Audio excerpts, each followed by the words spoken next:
in Article 14, 16, 27, and 28 of the United Nations Convention on the Rights of the Child. State parties to the Convention on the Rights of the Child, according to its Article 2, shall respect and ensure the rights set forth in it to each child within their jurisdiction. Of particular concern are the detention, interrogation, prosecution, and imprisonment of numerous Palestinian children by Israeli occupation forces, practice that is contrary to Article 37, paragraph B of that convention. Certain policies and practices of Israel in the OPTs impose restrictions on the freedom of movement of the inhabitants of the OPTs and deprive a significant number of Palestinians of their freedom to choose their residence, and have, as well, repercussions for agricultural production through the confiscation and destruction of agricultural assets. On the other hand, the population of the OPTs is experiencing increasing difficulties regarding access to health services, educational facilities, and sources of water, impeding the exercise by the persons concerned of the right to health, to education, to water, to sanitation, and to an adequate standard of living. All these difficulties and restrictions infringe a number of rights of Palestinians residing in the territory occupied by Israel, which cannot be justified neither by military exigencies nor by the requirements of national security or public order. Mr. President, distinguished members of the Court, the International Law Commission, in the report of its 73rd session, has referred to the basic rules of international humanitarian law as having the status of a peremptory norm of general international law, jus cogens, with the legal consequences that that status may entail. The provisions of the Hague Regulations, annexed to the Fourth Hague Convention of 1907, to which Israel is not a party, have become, nevertheless, part of customary international law. Particularly pertinent in the present case is Section 3 of those regulations, which concerns military authority over the territory of the hostile state. Furthermore, the Fourth Geneva Convention, to which Israel is a party, is applicable in any occupied territory in the event of an armed conflict, and, as the Court has assessed, it is applicable to the territories occupied by Israel since 1967, including East Jerusalem. Regarding Israeli settlements, Article 49, paragraph 6 of the Fourth Geneva Convention provides that, I quote, "The occupying power shall not deport or transfer parts of its own civilian population into the territory it occupies," end of quote. It prohibits also any measure taken by an occupying power in order to organize or encourage transfer of parts of its own population into the occupied territory. Since 1977, Israel has conducted a policy and developed practices involving the establishment of settlements in the OPTs, which are in contravention of the aforementioned Article 49, paragraph 6. Therefore, the Israeli settlements in the OPTs, including East Jerusalem, have no legal validity and constitute a flagrant violation of international law and a major obstacle to the achievement of the two-state solution, as stated repeatedly by relevant UN Security Council resolutions. The establishment of the Israeli settlements in the OPTs is tending to alter the demographic composition of that territory, contributing to demographic changes, all in contravention of Article 49, paragraph 6 of the Fourth Geneva Convention. The practice of demolitions results in the forcible transfer or forced eviction of Palestinians and impedes a de facto return of Palestinian families and communities to their original dwellings, all in contravention of international humanitarian law. Furthermore, in 2004, the Court considered that the construction of the wall and its associated regime create a fait accompli on the ground that could well become permanent, in which case it would be tantamount to a de facto annexation, as well as a contribution to further alterations of the demographic compositions of the OPTs. Articles 47, 49, 52, 53, and 59 of the Fourth Geneva Convention remain applicable to the OPTs and are to be taken into account in this case. Spain is of the view that neither Article 51 of the United Nations Charter nor the state of necessity have any relevance in this case in order to preclude the wrongfulness of those actions. Mr. President, let me now invite you to give the floor to Professor Santiago Ripoll, Head of the International Legal Office. I thank Mr. Pinn, and I'll give the floor to Professor Ripoll. You have the floor, Professor.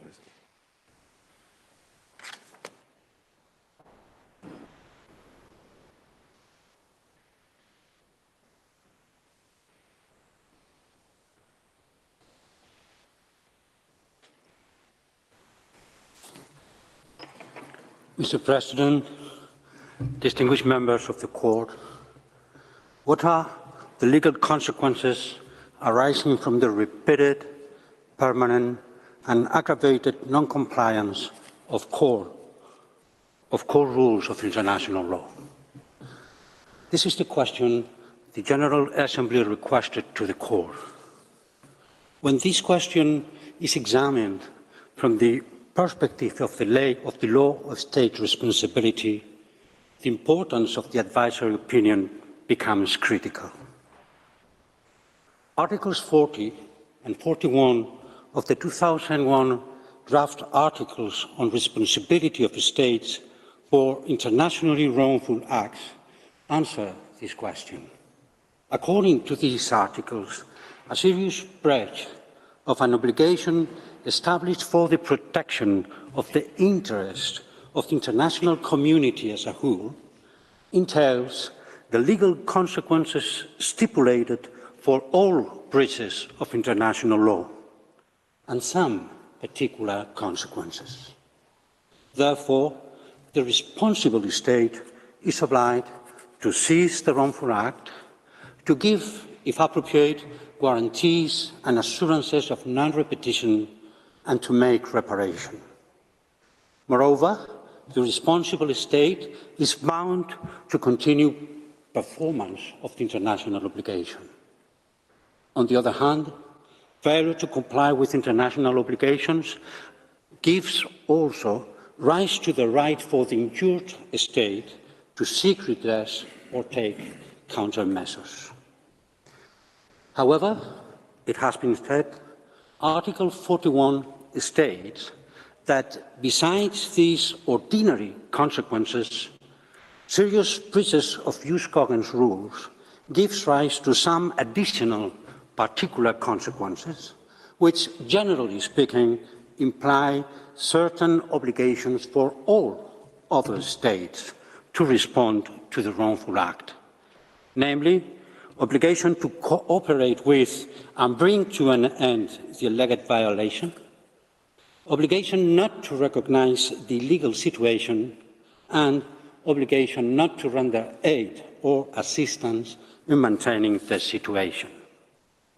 Mr. President, my intervention will focus on these particular obligations of all states, other than the injured state.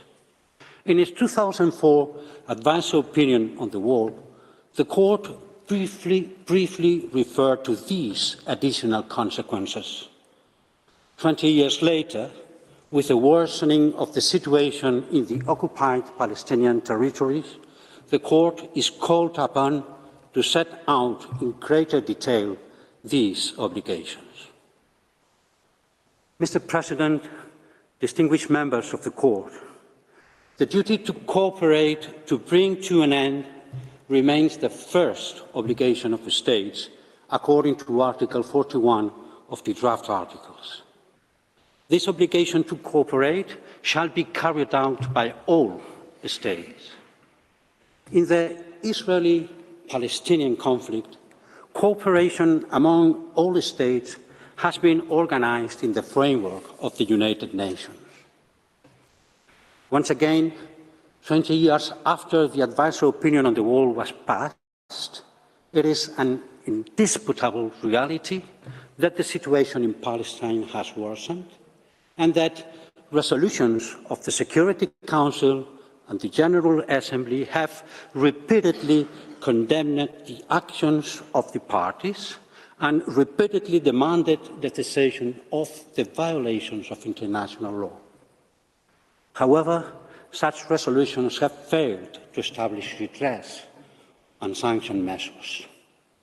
Therefore, the reference of Article 41 to the action of all states becomes critical. In some way, paragraph 159 of the advisory opinion on the wall underlines this when this paragraph established that it is also for all states to take measures to end the breach. Moreover, in the comments to conclusion 19 of the draft conclusion on identification and legal consequences of parental norms of general international law, jus cogens, we can read that this statement suggests that over and above collective action, there is an obligation on individual states to make efforts to bring situations created by the breach to an end. In the current circumstances, maybe the Court could determine what such an obligation to cooperate might consist of in this case.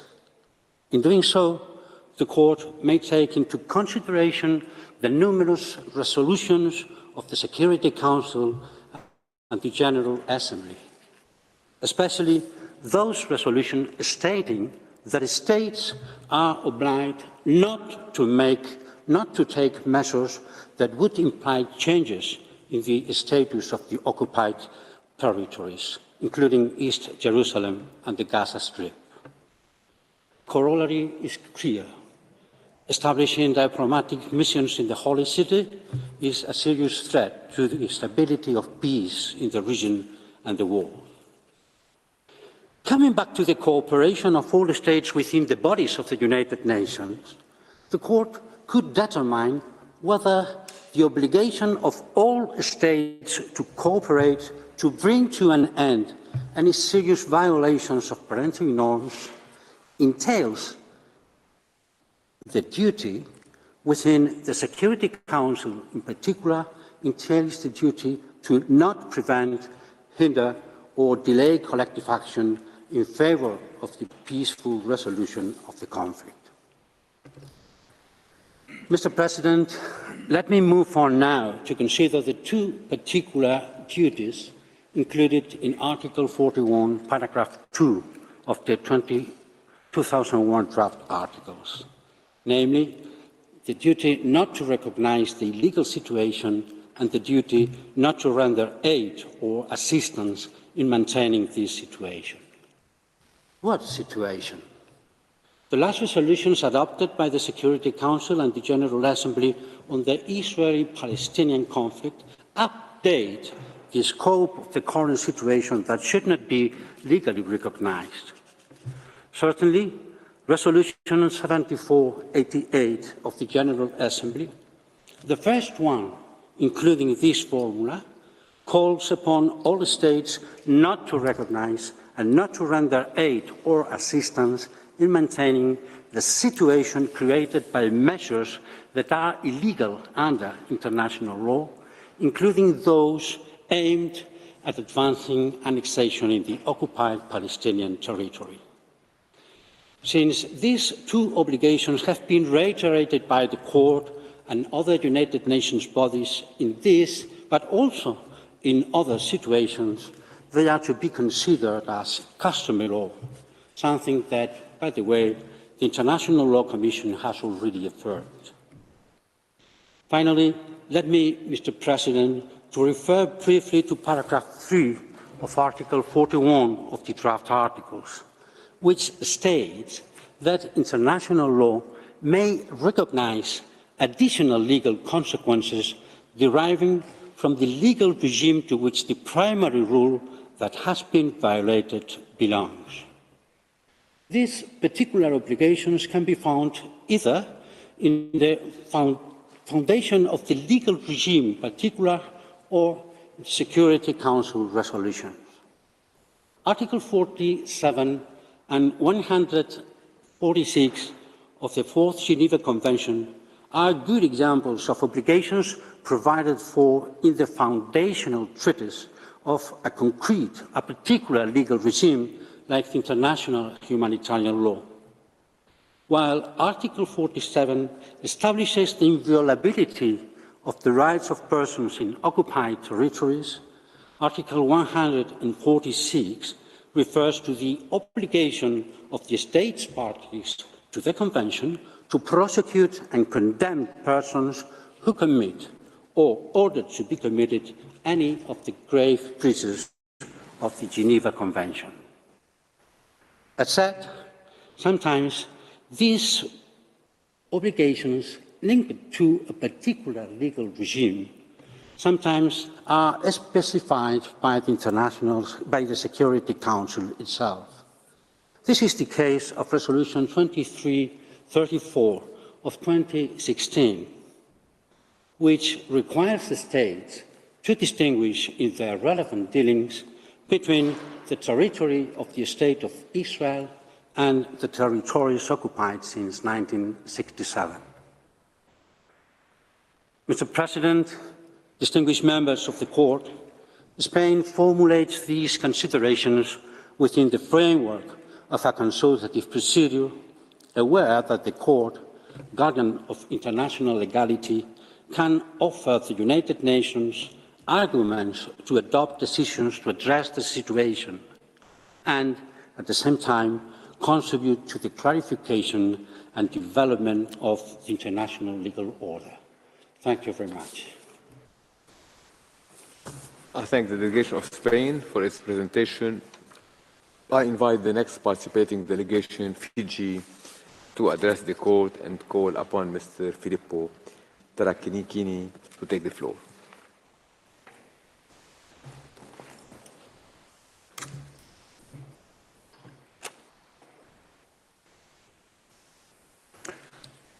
Mr. President and esteemed members of the International Court of Justice, it is my great honor to appear before you today on behalf of the Republic of Fiji. Mr. President, for many decades, Fiji has built a tradition of peacekeeping.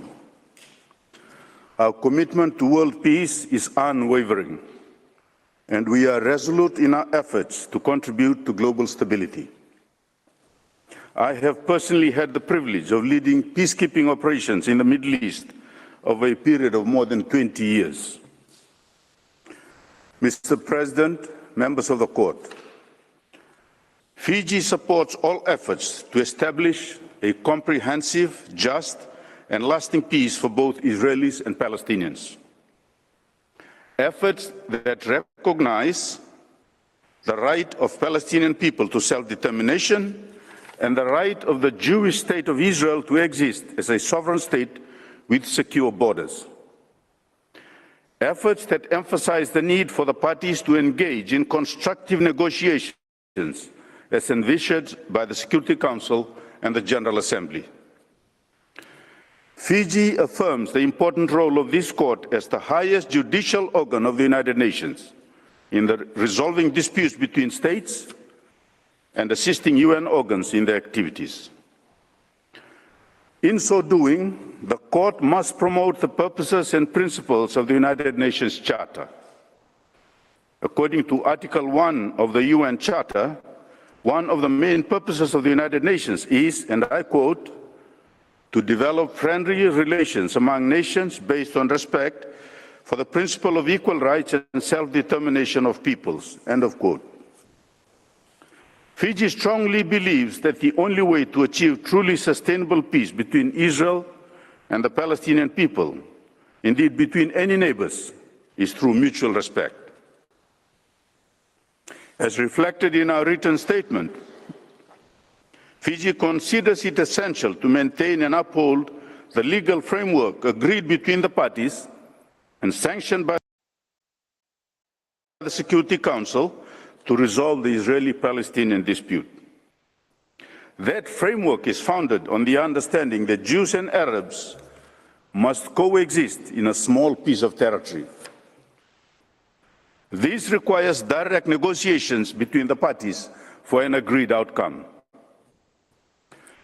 Mr. President, members of the Court, the General Assembly has requested the Court to answer certain questions that focus on the legal consequences of the policies and practices of only one party to this dispute.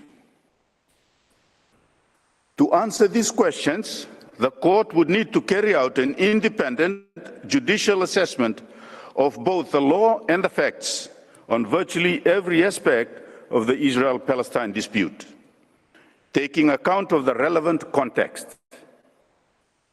This is not an easy task. As Judge Higgins noted in her separate opinion in the Wall Advisory Opinion, and I quote, "The law, history, and politics of the Israel-Palestine dispute is immensely complex," end of quote. Further, context is usually important in legal determinations. In Fiji's view, this court has unfortunately been presented in these proceedings with a distinctly one-sided narrative.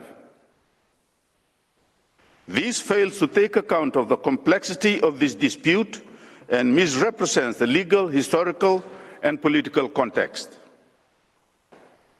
In its written statement, Fiji has provided several reasons why the court should exercise its judicial discretion not to render an advisory opinion on the questions that have been posed by the General Assembly. First, the request is a legal maneuver to circumvent the existing internationally sanctioned and legally binding framework for resolution of the Israel-Palestine dispute.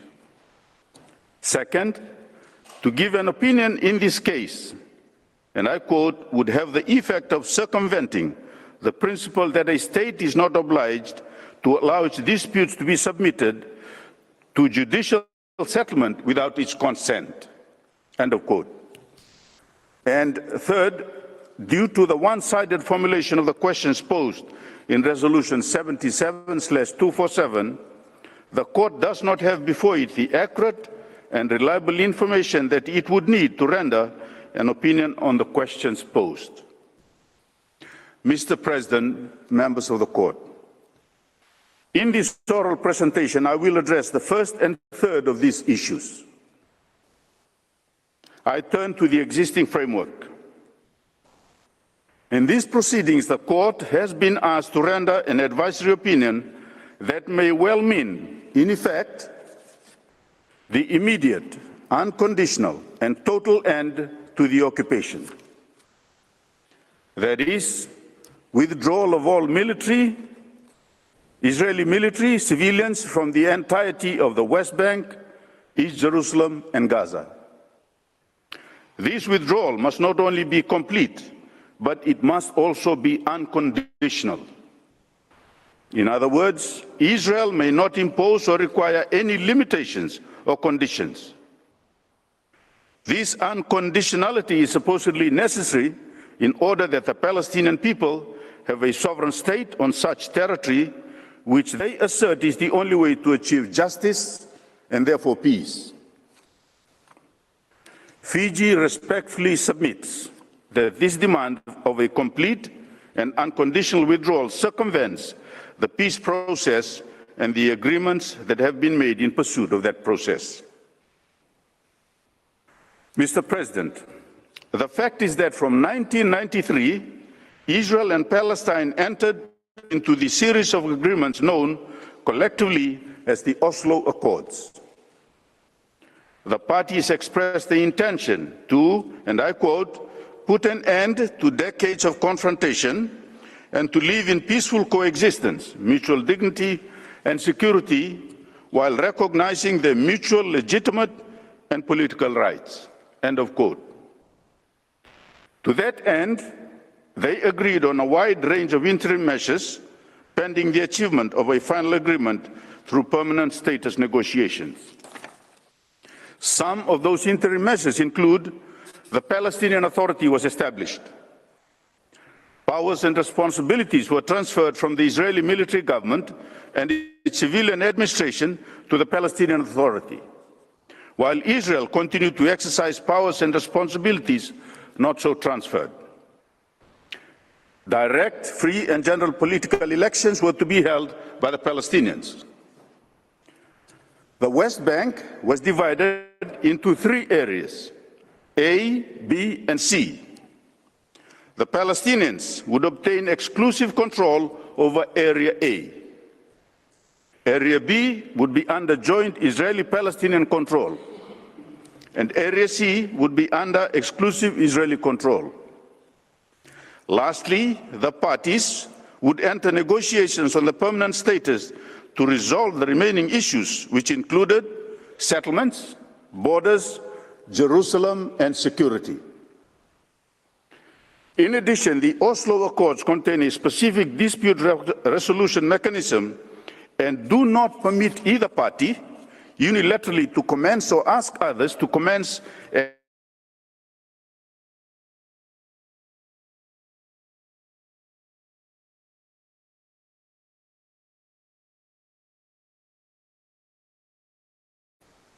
In 2003, the General Assembly endorsed the Oslo Accords, and the Security Council has, and I quote, endorsed the Quartet performance-based roadmap to a permanent 2-state solution to the Israeli-Palestinian conflict, end of quote.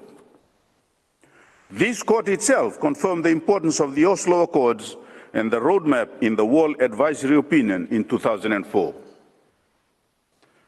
According to the roadmap, and I again quote, a 2-state solution to the Israeli-Palestinian conflict will only be achieved through an end to the violence and terrorism.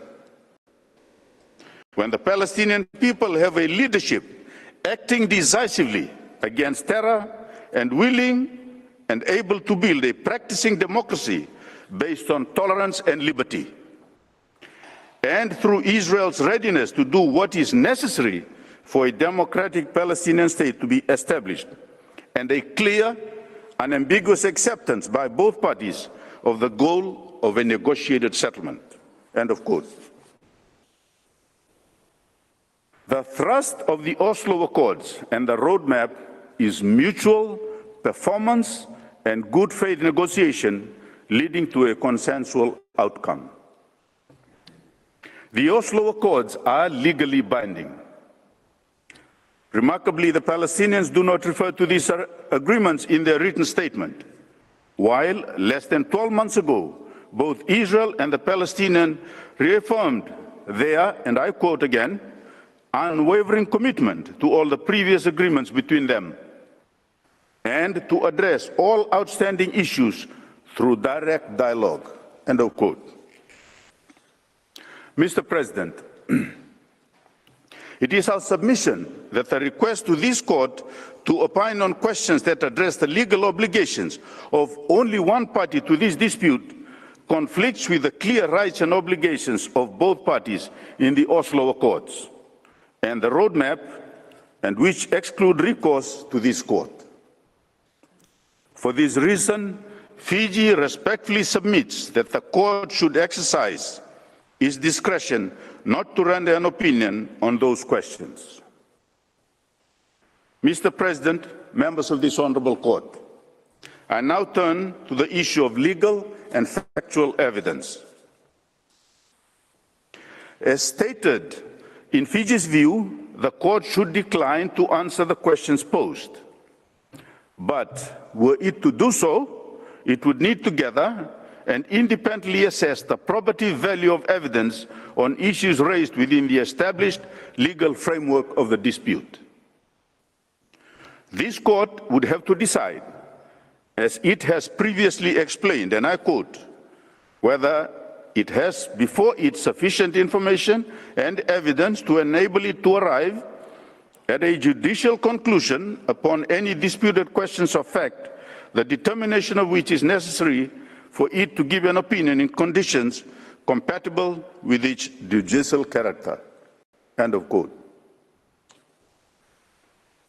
In Fiji's view, the court cannot simply defer to the reports of United Nations bodies. In order to fulfill its judicial function, the court must reach its own independent findings of fact. Further, Fiji submits that due to the selective and one-sided formulations of the questions, the court does not have before it all the evidence it would need to exercise its judicial function. Mr. President and members of the esteemed members of the court, the point here is that the court is being asked to focus solely on the policies and practices of one of the parties to this dispute, to the exclusion of the policies and practices of the other.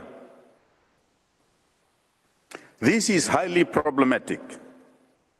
If the court would limit itself to consideration of the questions asked, it would be unable to consider the relevant broader context, and it will also not have before it sufficient information and evidence to enable it to arrive at a judicial conclusion upon questions of fact that are in dispute, all of which would be necessary to give an opinion compatible with its judicial character.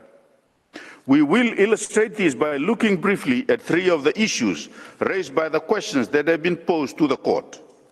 And these are withdrawal and security, territorial sovereignty, and the right to self-determination. First, withdrawal and security. Palestine argues that the occupation is illegal, and the legal consequence is that Israel must withdraw from the occupied territories. As highlighted earlier, any assessment of the questions posed would require the court to consider the legal rights and obligations of both parties under the Oslo Accords. The Oslo Accords were built upon Security Council Resolution 242 and 338, which were adopted following the 1967 and 1973 Arab-Israeli wars. They recognized the legitimate security needs of Israel to prevent further attack. Resolution 242 and 338, and thus the Oslo Accords, do not oblige Israel to withdraw from all the territories. Further, Resolution 242 and 338 refer to peace being established by the application of two mutually dependent principles, and I quote, "First, withdrawal of Israeli armed forces from the territories occupied in the recent conflict, and two, termination of all claims or states of belligerency and respect for and acknowledgement of the sovereignty, territorial integrity, and political independence of every state in the area, and their right to live in peace within secure and recognized boundaries, free from threats or acts of force." End of quote. By incorporating these resolutions into the Oslo Accords, the parties recognize that Israel's withdrawal and the creation of conditions providing security to Israel are interdependent. As Judge Higgins stated in the Wall opinion, both, and I quote, "Israel and Palestine need to move in parallel to secure the necessary conditions for Israel to withdraw from Arab-occupied territory and for Palestine to provide the conditions to allow Israel to feel secure in so doing." End of quote. In other words, if the court is to consider the legal consequences of the alleged Israeli refusal to withdraw from territory, it should also look at what Palestine must do to ensure Israel's security. Mr. President and members of this honorable court, the events of 7 October 2023 have shown us what could happen if there were a complete and unconditional withdrawal without the necessary arrangements in place to guarantee the security of Israel and its population. At the very least, the court would need to examine and evaluate evidence concerning the question whether the 1949 armistice lines are secure boundaries, within the meaning of Resolution 242 and 338. This in turn would require examination of the threats facing Israel emanating from the occupied territories and the broader region. Second, territorial sovereignty. Mr. President and members of the Court, the General Assembly's request speaks of Israel's, and I quote, prolonged occupation, settlement and annexation of the Palestinian territory occupied since 1967, end of quote. This asks the Court to presuppose that all the territories held during the Jordanian and Egyptian occupation within the 1949 armistice lines are Palestinian. That is, that they are sovereign territories of Palestine and thus not of Israel. A precise definition of the scope of territorial claims is important because, and I quote, territorial sovereignty is a fundamental principle of the international political and legal order. It serves to divide between nations the space upon which human activities are employed in order to assure them at all points the minimum of protection of which international law is the guardian. End of quote. In the context of the questions put to this Court, territorial sovereignty is critical because without clarifying the respective claims of Israel and the Palestinians concerning the sovereign status of the territory, it would be impossible to answer the questions of territorial scope of the Palestinian self-determination claim or the occupation. Fiji notes that the question of territorial scope, both of the State of Israel and of the self-determination claim of the Palestinian people, is in dispute between the parties. And yet, the way the questions are drafted excludes the possibility of the Court considering Israel's claims to the sovereignty over the territory and asks the Court to assume, without further investigation, that these territories are somehow Palestinian. Furthermore, the Court would need to assess whether the Palestinians have sovereignty, and if so, over which territory. This would include an examination, among other things, of the history of the Palestinian assertions of claims and of where the Palestinians make different assertions of sovereignty in different fora. Palestine asserts that the provisions in the mandate for Palestine concerning the establishment of a Jewish homeland as envisaged in the Balfour Declaration were illegitimate and in contravention of the Covenant of the League of Nations. It appears to claim that all the territory of Mandate Palestine, even including what is generally accepted to be the territory of the State of Israel, belongs to the Palestinian people. Mr. President, Israel asserts, and Fiji agrees, that the mandate for Palestine, including its provisions concerning the establishment of the Jewish homeland, such as the right of the Jewish people to live in and closely settle the land, was a binding instrument of international law. Israel also argues that the relevance of the rights conferred by the mandate for Palestine was affirmed in Article 80 of the UN Charter, the so-called Palestinian Clause. There is thus a dispute about territorial sovereignty. Fiji submits that this dispute cannot and should not be resolved through means of the requested advisory opinion for two reasons. The first reason is that the question of borders and therefore the scope of territorial sovereignty was expressly agreed to be resolved through the permanent status negotiations to which the parties have committed themselves in the Oslo Accords. For the reasons set out earlier, this precludes the matter being adjudicated via an advisory opinion procedure.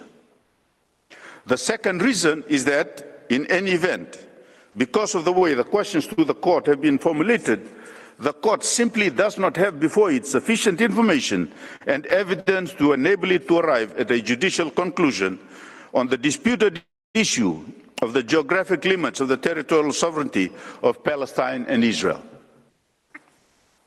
I now turn to self-determination.